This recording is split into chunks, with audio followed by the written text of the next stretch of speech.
The auction house lay nestled in a forgotten corner of the city, tucked behind ivy-laden brick walls that seemed to breathe a musty history. I stumbled upon it purely by chance, or so I told myself later, while wandering aimlessly one rain-soaked evening. The wooden sign above the entrance creaked in the wind, its faded letters barely legible.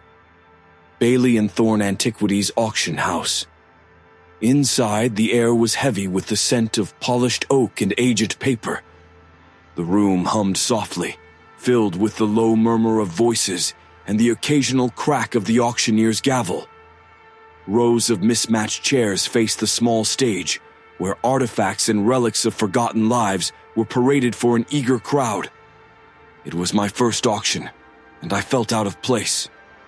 My jeans and jacket were damp from the rain, a sharp contrast to the tailored suits and vintage dresses around me.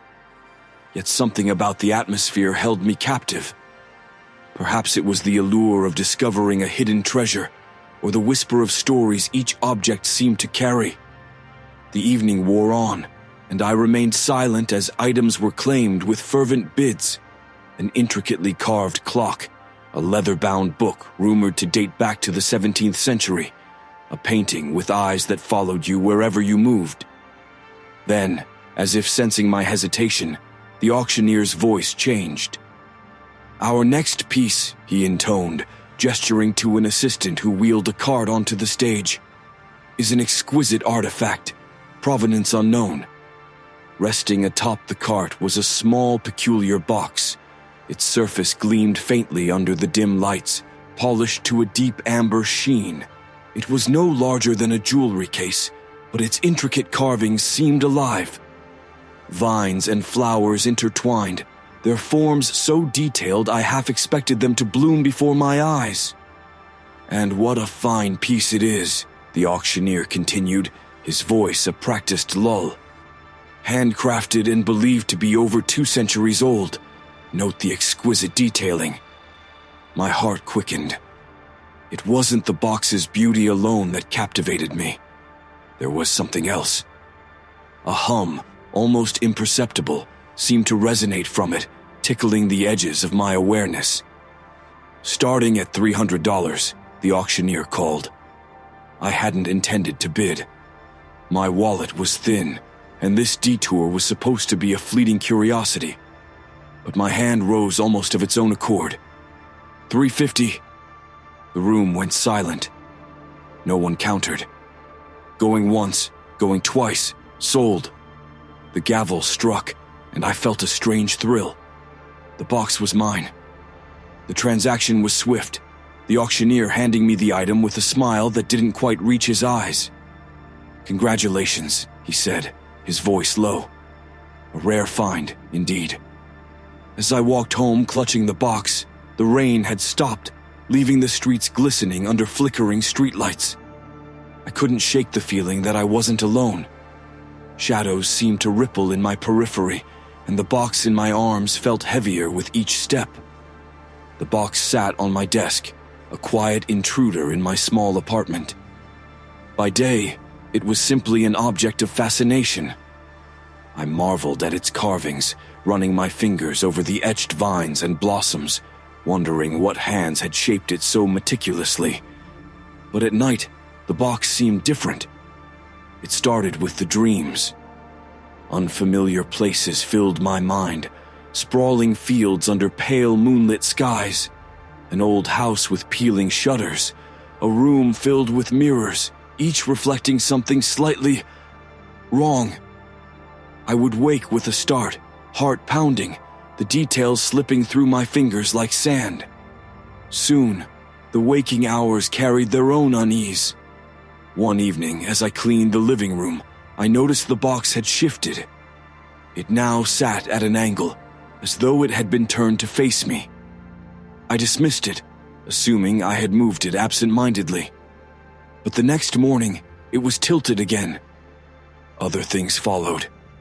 My reflection in the bathroom mirror seemed slower to mimic my movements, a lag that made me avoid looking for too long.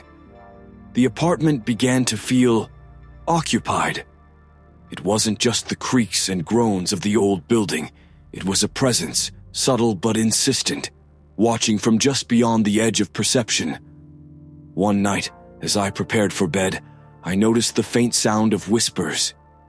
Low, rhythmic murmurs seemed to emanate from nowhere and everywhere at once. My pulse quickened as I traced the sound to the living room, where the box sat gleaming faintly in the moonlight.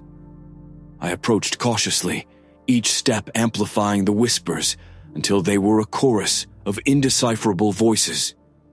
My hands trembled as I reached for the lid. The voices stopped. The silence was almost louder, the stillness oppressive. I placed the box on the floor and stared at it for what felt like hours. Eventually, exhaustion overtook my fear, and I retreated to bed. But sleep offered little reprieve.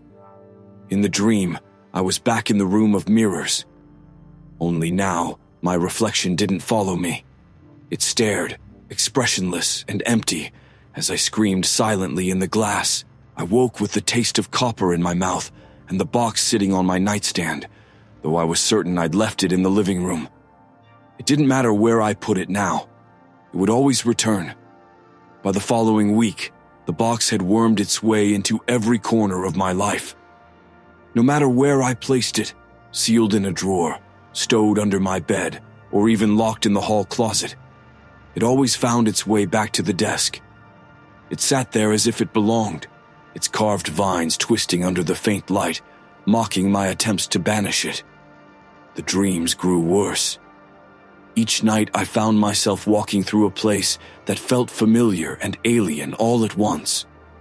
The house with peeling shutters appeared again, but this time its windows glowed faintly, revealing shadowy figures moving inside. I could hear voices calling my name, some pleading, others laughing with cruel delight. I woke each morning more drained than the last, my reflection in the mirror pale and drawn. Worse, it didn't feel like my reflection anymore. Its gaze lingered after I looked away, its eyes sharper, more knowing than they should have been. One morning, I decided enough was enough. I needed answers. The library was my first stop. It was a cavernous place, quiet except for the occasional cough or rustling of pages. I combed through archives and dusty volumes on antiques, hoping for some clue about the box's origin. Hours passed before I found anything remotely useful. A brittle, yellowed newspaper clipping buried in a reference book on cursed objects. "The Thornwick Box," the headline read. The accompanying article described an antique that had passed through generations, leaving a trail of strange phenomena in its wake. Owners reported vivid nightmares, disorienting experiences of déjà vu, and, in some cases, fractured perceptions of reality. The box, it seemed, had a habit of revealing secrets best left buried. At the bottom of the article, a brief note chilled me. Thornwick's last known owner vanished in 1953. The box was later discovered in an abandoned house, untouched. I slammed the book shut, my heart pounding. The name Thornwick felt heavy on my tongue, as if speaking it would somehow summon the very force I sought to understand. I left the library in a daze, clutching my bag tightly as though it contained a weapon against the unease pressing down on me. At home, the box was waiting, just as I'd left it. Only now, the carving seemed more intricate, the vines and blossoms intertwining in ways I couldn't remember. That night, reality began to slip. I was brushing my teeth when the lights in the bathroom flickered. I glanced up, and for a split second my reflection was smiling, not the tired, neutral expression I wore, but a wide, crooked grin that didn't belong to me. I stumbled back, dropping the toothbrush, but when I looked again, my reflection was normal. My heart thundered as I stepped away from the mirror. The rest of the evening passed in a haze of unease. Shadows darted at the edges of my vision, objects shifted subtly, and a faint hum seemed to vibrate in the walls. When I finally drifted into a fitful sleep, the dream returned. This time I was inside the house. The mirrors lined every wall, and each reflected me, or versions of me. One wept silently, another glared with barely restrained rage, and a third stared blankly, its mouth moving as if reciting words I couldn't hear. Then I saw it, the box, sitting on a table in the center of the room. It glowed faintly, its carvings alive, the vines twisting and writhing like living things. "Who are you?" I whispered, my voice trembling. The mirrors whispered back in unison. The next day, I resolved to dig deeper. If the box had a history, someone had to know more about it. The article mentioned a historian, Dr. Evelyn Grace, who had studied Thornwick and its connection to occult traditions. Dr. Grace's office was tucked inside a nondescript building at the edge of town. The walls were lined with bookshelves crammed with tomes on folklore, mysticism, and forgotten rituals. She greeted me with a wary smile, her sharp eyes assessing me as I set the box down on her desk. "I was hoping you could tell me about this," I said. Her expression darkened as she studied the carvings. She didn't touch it, her hands hovering just above the surface. "Where did you get this?" she asked. I explained the auction, leaving out the creeping dread that had followed me since. She nodded slowly, as if the story confirmed something she already suspected. "This is no ordinary artifact," she said, her voice low. "The Thornwick box is tied to rituals meant to unlock the veil between worlds. It's said to show its owner the truth about themselves, whether they want to see it or not." "What kind of truth?" She hesitated, then sighed. "It's different for everyone. For some, it reveals buried memories or hidden fears. For others, it reflects desires they didn't know they had. But the box doesn't give freely. It takes something in return." Her words sent a chill through me. "How do I stop it?" Dr. Grace stood and retrieved a battered journal from her shelf. "There is a way," she said, flipping to a page filled with scrawled notes. "But it's risky. You must perform a ritual to sever its connection to you. If you fail..." "What happens if I fail?" She closed the journal, her eyes meeting mine. "Then it claims you." That night I prepared for the ritual, following Dr. Grace's instructions with meticulous care. The box sat on the floor, its presence heavy, almost sentient. Candles flickered around it, their flames unnaturally still. As I began to chant the words she had given me, the carvings on the box shifted. The vines writhed, the blossoms bloomed, and a faint whisper filled the room, a sound like 1,000 voices speaking at once. The air thickened, the walls seeming to close in.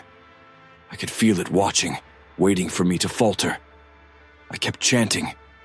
The air in the room seemed alive, pressing against my chest as I chanted. The box's carvings pulsed faintly, the writhing vines and blossoms now moving with an eerie fluidity. The whispers grew louder, a cacophony of voices layering over one another until they were almost comprehensible. I forced my focus back to the ritual. Dr. Grace's instructions had been precise. Do not stop. Do not hesitate. I repeated the incantation, my voice trembling but steady, as the temperature in the room plummeted. Frost crept along the floor, its tendrils reaching toward the circle of candles surrounding the box. Then came the first crack. It was faint at first, like the sound of ice fracturing in the still of winter. I glanced at the box and saw the polished surface splitting along its edges. A pale amber light seeped through the cracks, casting distorted shadows that danced across the walls. "Reveal your truth," a voice hissed, low and resonant. It wasn't coming from the box. It was everywhere, vibrating through the air. Through me. The room shifted. I was no longer in my apartment. I stood in the house from my dreams, its walls lined with mirrors. The reflections stared back, their movements discordant, their faces twisted versions of my own. One wept, its tears leaving trails of dark smudges. Another grinned cruelly, its lips stretched impossibly wide. At the center of the room sat the box, glowing brighter now, the carvings writhing violently. I approached hesitantly, each step echoing unnaturally in the suffocating stillness. "Do you see?" the voice asked, its tone almost mocking. I glanced at the mirrors. Each version of me moved toward their own box, their hands trembling as they reached for it. I hesitated, a lump forming in my throat. "What happens if I open it?" I whispered. The voice didn't answer, but the reflections did. "You learn," one hissed, its face shadowed. "You lose," another growled, its grin fading to a snarl. "You choose," the third said, its expression eerily serene. The air grew heavier, the light from the box pulsing in time with my pounding heart. I reached out, my fingers hovering just above the surface. It was warm, almost inviting, and the whispers softened, coaxing. I closed my eyes and placed my hand on the lid. The world fell silent. When I opened my eyes, I was back in my apartment, the box sitting motionless in front of me. The candles were extinguished, their wax hardened into frozen drips along the floor. But something was different. The room felt lighter, the oppressive weight that had lingered for weeks now lifted. The box was cold to the touch, its carvings still and lifeless. I exhaled shakily, relief flooding through me. I had done it. The connection was severed. Or so I thought. The next morning, as I tidied the apartment, I noticed something strange. The mirrors, which I'd avoided for days, seemed off. My reflection was there, but it didn't feel like me. It moved in perfect sync, yet its eyes carried a depth that was unfamiliar, as if something else lurked behind them. I tried to shake the feeling, chalking it up to residual nerves. But as the days went on, subtle changes began to creep in. Shadows lingered longer than they should, stretching across walls that weren't in the path of the light. My reflection smiled faintly when I wasn't, its expression knowing and amused. And the box, though inert, never left my thoughts. One night, as I lay in bed, I felt the faintest hum, like a vibration beneath the floorboards. My breath hitched as I turned my head toward the desk. The box sat exactly where I'd left it, its surface dull and unassuming. But the whisper returned, soft and barely audible, curling around my ears like smoke. "You chose." I bolted upright, my heart pounding. The whisper faded, but the unease remained. Though I'd performed the ritual and freed myself from the box's grasp, it had left something behind, a sliver of itself, embedded deep within me. Its truth was no longer contained within its carvings or its light. It had become part of me. And as the hum beneath the floor grew louder, as my reflection's gaze grew sharper and more knowing, I realized the box had never been the curse.